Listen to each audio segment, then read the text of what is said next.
जय हिंद। आप सभी को मेरी तरफ से प्यार भरा नमस्कार। आशा करता हूँ आप सब बढ़िया हैं और तैयारी बढ़िया चल रही। डियर स्टूडेंट्स, आखिरी क्लास जो हमने कंडक्ट की थी, तो वहाँ पे मैंने आपको बताया था कि हमारी कॉन्स्टिट्यूंट असेंबली ने काम कैसे किया हुआ था, और नेहरू ने जो ऑब्जेक्टिव रिजोल्यूशन पेश किया था उसमें क्या क्या प्रोविजंस थे, वो सारी की सारी चीज़ें मैंने आपको डिटेल में एक्सप्लेन कर दी थी। उम्मीद करता हूँ आपने पिछली क्लास देखी होगी। आज की क्लास में हम पढ़ेंगे changes by the independence act. जो इंडियन इंडिपेंडेंस एक्ट 1947 लाया गया था, उसके माध्यम से क्या क्या बदलाव किए गए थे उसके बारे में पढ़ेंगे। ठीक है, चलिए तो क्लास को शुरू करते हैं। The representatives of the princely states who had stayed away from the constituent assembly gradually joined it. अगर आपने पिछली क्लासेस देखी तो मैंने आपको बताया था कि जो प्राइंसली स्टेट्स की सीटें थी, ठीक है ना, उन सभी ने बायकॉट किया था। अभी तक उन्होंने ज्वाइन नहीं किया हुआ था। ठीक, कुछ इंडिपेंडेंट रहना चाहते थे, कुछ पाकिस्तान ज्वाइन करना चाहते थे। ठीक है, लेकिन अब क्या था कि जब इंडियन इंडिपेंडेंस एक्ट 1947 लाया गया और ये कहा गया कि भारत और पाकिस्तान का डिवाइडेड, मतलब कि भारत का बंटवारा किया जाएगा और दो इंडिपेंडेंट नेशन बनेंगे, एक क्रिएट किया जाएगा पाकिस्तान और एक भारत। ऐसे में क्या होता है, जो प्राइंसली स्टेट्स के रिप्रेजेंटेटिव्स थे, ठीक है, तो उन्होंने क्या किया, धीरे धीरे कॉन्स्टिट्यूंट असेंबली क्या करने लगे, ज्वाइन करने लगे। अभी तक उन्होंने ज्वाइन नहीं किया था, लेकिन अब क्या कर रहे थे, ज्वाइन करने लगे थे। ठीक है, on April 28, 1947 representative of the six states were part of the assembly. जो सिक्स स्टेट्स थे उसके जो रिप्रेजेंटेटिव्स थे, ठीक है ना, तो उन्होंने धीरे धीरे क्या किया, 28 अप्रैल 1947 तक प्राइंसली स्टेट्स जो थे, तो उन्होंने अपने जो रिप्रेजेंटेटिव्स थे या फिर प्राइंसली स्टेट्स जितने भी सीट्स दी गई थी, तो सभी ने धीरे धीरे क्या किया, ज्वाइन कर लिया था। ठीक है, और 28 अप्रैल 1947 तक लगभग लगभग सभी लोगों ने ज्वाइन कर लिया था, और वो असेंबली के क्या थे, हिस्सा बन चुके थे, पार्ट बन चुके थे। ठीक है, after the acceptance of the mount better plan on June 3, 1947, ये आप बिल्कुल ध्यान रखिएगा कि हमारा जो माउंट बेटन प्लान लाया गया था, ठीक है ना, हमारे देश के लिए जो माउंट बेटन प्लान लाया गया था आज़ादी देने के लिए, उसे 3 जून 1947 को सभी ने एक्सेप्ट कर लिया था। सभी ने कहूँ अगर तो कॉन्स्टिट्यूंट असेंबली ने एक्सेप्ट कर लिया था। For the partition of the country, कि अब क्या किया जाएगा, देश का बंटवारा किया जाएगा, ये सभी ने एक्सेप्ट कर लिया था। अभी तक मतलब कि कांग्रेस भी स्वीकार नहीं कर रही थी, ठीक है, कि नहीं हम अपने देश का पार्टीशन नहीं करना चाहते, लेकिन मुस्लिम लीग जबरदस्ती कर रहे थे, ठीक है ना, कि नहीं पार्टीशन होगा तभी ज्वाइन करेंगे, ऐसा वैसा जो भी सारी चीजें। The representative of most of the other princely states took their seats in the assembly. जब ये डिसाइड हुआ कि अब देश का पार्टीशन किया जाएगा, तो प्राइंसली स्टेट्स जितने भी थे, तो उनके जो रिप्रेजेंटेटिव थे, धीरे धीरे उन्होंने अपनी सीट्स ले ली, यानी कि असेंबली में आ गए, ज्वाइन कर लिया था। ठीक है, the members of the Muslim League from the Indian dominion also entered the assembly. अब मुस्लिम लीग को जो मेंबर थे, देखिए, आप ये कह सकते हो डिवाइडेशन तो हो चुका है, ठीक है, पाकिस्तान क्रिएट हो गया, लेकिन अभी भी तो मुस्लिम हैं जो इंडिया में रह रहे हैं। तो जो मुस्लिम लीग के मेंबर थे, जो इंडिया में मुस्लिम लीग थी, ठीक है ना, Muslim League from the Indian dominion, यानी भारत देश के अंदर अभी मुस्लिम लीग है, ठीक है ना। अभी तो नहीं, ओवैसी जैसे पार्टी, ओवैसी जो पार्टी चलाते हैं, तो ज्यादातर मुस्लिमों के लिए, ठीक है ना। तो यहाँ पे कहा गया कि वो सब भी असेंबली में क्या कर गए थे, इंटर कर गए थे, वो भी असेंबली का हिस्सा बन चुके थे। आगे देखते हैं। The Indian independence act of 1947 made the following three changes in the position of the assembly. जो एक्ट ऑफ 1947 लाया गया था, इंडियन इंडिपेंडेंस एक्ट, तो उसमें तीन चेंजेस लाए गए थे। वो तीन चेंजेस कौन कौन से थे वो देखते हैं। The assembly was made a fully sovereign body, कि जो कॉन्स्टिट्यूंट असेंबली है वो पूरी तरीके से स्वतंत्र है, सॉवरेन है, कोई भी अपनी पावर उस पर नहीं दिखा सकता है, कि जैसे पहले ब्रिटिश के हम अधीन थे, अब किसी का हमारे ऊपर कोई हक नहीं, नाउ वी आर फ्री। ठीक है, तो क्या होता है कि जो असेंबली थी, was made a fully sovereign body, वो बिल्कुल क्या थी, फ्री थी, सॉवरेन थी। Which could frame any constitution it pleased, वो किसी भी प्रकार का कॉन्स्टिट्यूशन बना सकती थी। ठीक है, यानी कि जो फॉर्म अपनाना चाहते हो कॉन्स्टिट्यूशन का, जो प्रोविजंस उसमें देना चाहते हो, जो अधिकार रखना चाहते हो, आप वो सब दे सकते हो, आप फ्री हो। The act empowered the assembly, और जो ये 1947 का एक्ट लाया गया था, उसने असेंबली को ये भी पावर दी गई थी टू एब्रोगेट और alter any law made by the British parliament in relation to India, कि ब्रिटिश पार्लियामेंट जो भी लॉज बनाए हुए थे भारत के लिए, इंडिया संबंधी ब्रिटिश पार्लियामेंट ने अभी तक जो भी लॉज बनाए हुए थे, आप उसको क्या कर सकते हो, एब्रोगेट कर सकते हो, पूरी तरीके से आप हटा सकते हो, और चाहो तो आप अल्टर भी कर सकते हो, यानी कि उसमें सुधार भी ला सकते हो। इसीलिए जब आप कॉन्स्टिट्यूशन जब पढ़ोगे, तो बहुत सी कंट्रीज के बहुत से प्रोविजंस हमने अपने कॉन्स्टिट्यूशन में शामिल किए हैं। इसीलिए इसको कहा जाता है बैग ऑफ बोरोविंग। ठीक है। जैसे हमने यूएसए से कुछ प्रोविजंस लिए हुए हैं, हमने यूके से कुछ प्रोविजंस लिए, फ्रांस से लिए, रसिया से लिए हुए हैं, जर्मनी से कुछ प्रोविजंस लिए। तो यहाँ पे क्या कहा गया है कि अल्टर कर सकते, जैसा आप चाहो जो प्रोविजंस देना चाहो दे सकते हो। ब्रिटिश पार्लियामेंट ने आपके लिए जो भी लॉज बनाए थे, अगर आप उनमें कोई सुधार करके अपनाना चाहते हो तो अपनाओ, अगर चाहते हो पूरी तरीके से वो लॉज हटा दो तो हटा भी सकते हो, कोई इशू नहीं। ठीक है। पहला प्रोविजन तो ये हो गया। सेकंड क्या था, assembly also became a legislative body. Legislative body मतलब क्या होता है, जो लॉज बनाती है। ठीक है। That form laws. ठीक है, जैसे अभी काम लेजिस्लेचर का होता है लॉज बनाने का। ठीक है। वैसे ही जो हमारी कॉन्स्टिट्यूंट असेंबली थी, उसको लेजिस्लेटिव बॉडी का भी जिम्मेदारी दी गई कि कॉन्स्टिट्यूशन तो बनाओगे ही, साथ में देश के लिए नियम कानून भी बनाना है, लॉज भी बनाने हैं। ठीक है।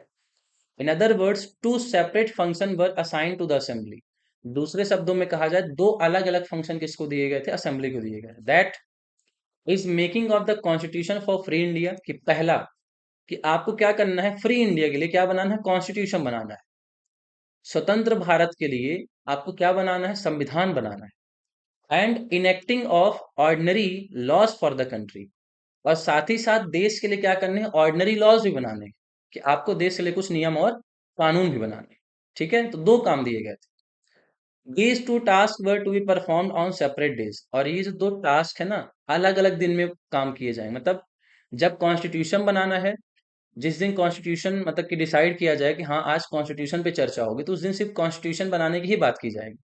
और जिस दिन लेजिस्लेटिव असेंबली मीटिंग करेगी, मिलेगी, उस दिन ये डिसाइड हो कि लॉज बनाने देश के लिए, तो उस दिन सिर्फ लॉज ही बनाएंगे, कॉन्स्टिट्यूशन के बारे में कोई बात नहीं की जाएगी। ठीक है। अलग अलग दिन में अलग अलग फंक्शन करने थे। Thus the assembly became the first parliament of free India. अब ध्यान रखो यहाँ पे, इसको इस बात को ध्यान सुनो, क्या कहता है, the assembly became the first parliament of free India, कि जो हमारी कॉन्स्टिट्यूंट असेंबली थी, वही हमारी फ्री इंडिया की पहली पार्लियामेंट भी थी। क्योंकि पार्लियामेंट का काम क्या होता है, लॉज बनाने का। जैसे अभी हमारी पार्लियामेंट क्या करती है, वेरियस लॉज बनाती है, पॉलिसीज बनाती है, बजट पास करती है, बहुत सारे काम करती है। वैसे ही जो कॉन्स्टिट्यूंट असेंबली थी, तो आजाद भारत की फर्स्ट पार्लियामेंट थी। ठीक है, आजाद भारत की फर्स्ट पार्लियामेंट थी। ठीक है, ध्यान रखिए। आगे देखते हैं। Whenever the assembly met as the constituent body, जब भी कभी असेंबली कॉन्स्टिट्यूएंट बॉडी के रूप में मिलती थी, यानी कॉन्स्टिट्यूशन बनाने के लिए मिलती थी, उसको कौन चेयर्ड करता था, राजेंद्र प्रसाद चेयर्ड करते थे। ध्यान से सुन लीजिए मैं क्या कह रहा हूं, कि जब भी कभी कॉन्स्टिट्यूएंट बॉडी के रूप में मिलती थी, यानी संविधान बनाने के लिए मिलती थी, उसको चेयर्ड कौन करता था, राजेंद्र प्रसाद। ठीक है, उसे चेयर्ड कौन करता था, Rajendra Prasad. He was the president of the constituent assembly. ठीक है, हमने पिछली क्लास में पढ़ा कि राजेंद्र प्रसाद प्रेसिडेंट थे, सच्चिदानंद सिन्हा जो थे टेम्परेरी बनाए गए थे, बाद में राजेंद्र प्रसाद को बना दिया गया। ठीक है। तो जो कॉन्स्टिट्यूंट असेंबली का काम था, उस वक्त डॉक्टर राजेंद्र प्रसाद क्या हुआ करते थे, चेयरमैन, फिर आप ये कही प्रेसिडेंट हुआ करते थे। ठीक है। When it met as legislative body, लेकिन जब लेजिस्लेटिव बॉडी के रूप में मिलती थी, ठीक है, it was chaired by GV Mavalankar. ध्यान से सुन लीजिए मैं क्या कह रहा हूं। जब संविधान बनाने के लिए कॉन्स्टिट्यूंट असेंबली मिल रही है, तो वो मीटिंग को चेयर कौन करेगा, उसे चेयरमैन कौन होंगे, डॉक्टर राजेंद्र प्रसाद। लेकिन वही कॉन्स्टिट्यूंट असेंबली, या फिर कॉन्स्टिट्यूंट असेंबली मत कहिए, लेजिस्लेटिव बॉडी कहिए, जब लॉज बनाने के लिए मिल रही है, ठीक है ना, लॉज बनाने के लिए मिल रही है, तो उसको कौन चेयर करेगा, जीबी मावलंकर चेयर करेंगे उसको। ठीक है, उसके चेयरमैन कौन होंगे, जीबी मावलंकर। ध्यान रखिए। आगे देखते हैं। These two function continue till नवंबर 26 1949। अब जो ये दो फंक्शन चल रहे थे ना, कि संविधान भी बनाना है और नियम भी बनाने, लॉज भी बनाना, तो ये कब तक चला था, 26 नवंबर 1949 तक। ठीक है, 26 नवंबर 1949। When the task of making the constitution was over, 26 नवंबर 1949 को हमारा संविधान बन के तैयार हो गया था। कॉन्स्टिट्यूंट असेंबली के सभी मेंबर्स ने अपनी साइन भी कर दी थी, लेकिन इसको हमने एक्सेप्ट किया था 26 जनवरी 1950 को। ठीक है, हमने एक्सेप्ट किया 26 जनवरी 1950 को, लेकिन बन के कब तैयार हो गया था, 26 नवंबर 1949 को तैयार हो गया था। ठीक है, ध्यान रखिए। आगे देखते हैं, आपके लिए एक एडिशनल इंफॉर्मेशन क्या है। For the first time the constituent assembly met as dominion legislature on November 17 1947। 17 नवंबर 1947 को पहली बार डोमिनियन लेजिस्लेचर के रूप में मिली थी, यानी कि लॉज बनाने के लिए। लेजिस्लेचर मतलब मैंने क्या कहा, लॉ बनाने के लिए। तब उस मीटिंग के स्पीकर कौन थे, जीवी मावलंकर। इन्हें एज अ स्पीकर नियुक्त कर लिया गया, जैसे अभी हमारे स्पीकर की नियुक्ति होती है। हर जब चुनाव हो जाते हैं लोकसभा चुनाव के बाद, तो स्पीकर की नियुक्ति की जाती है। ठीक है। तो नवंबर 17 1947 को जब एज अ लेजिस्लेचर के रूप में इस मीटिंग को बुलाया गया, सभी मेंबर्स मिले थे, तो जीवी मावलंकर को उसका स्पीकर नियुक्त किया गया था। ये आपके एडिशनल इंफॉर्मेशन है, डायरेक्ट आपसे क्वेश्चन इसमें पूछ सकता है, फैक्ट बेस्ड है। ठीक है। थर्ड प्रोविजन क्या था वो देखते हैं। हमने पढ़ा ना, तीन प्रोविजन थे। तीसरा प्रोविजन क्या था। The Muslim league members hailing from the areas included in the Pakistan withdrew from the Constituent Assembly for India। कि अभी तक जो पाकिस्तान का एरिया है, इंडिया में था, इंडिया को फॉर्म कर रहा था। अब क्या, वो तो पाकिस्तान अलग हो चुका है, नॉर्थ सॉरी ईस्ट और वेस्ट पाकिस्तान बनाया गया था। ठीक है। उसके जो मेंबर्स थे, मुस्लिम लीग के जो मेंबर्स थे, उन्होंने कॉन्स्टिट्यूंट असेंबली से विथड्रू कर लिया था, अपने आप को वापस ले लिया था। वो सीट सब क्या थी, वैकेंट थी। ठीक है। कॉन्स्टिट्यूंट असेंबली में जो सीट्स मुस्लिम लीग के लिए दी गई थी, वो सब अब विथड्रू कर ली गई थी, उसको विथड्रॉ कर लिया था इन्होंने। ठीक है।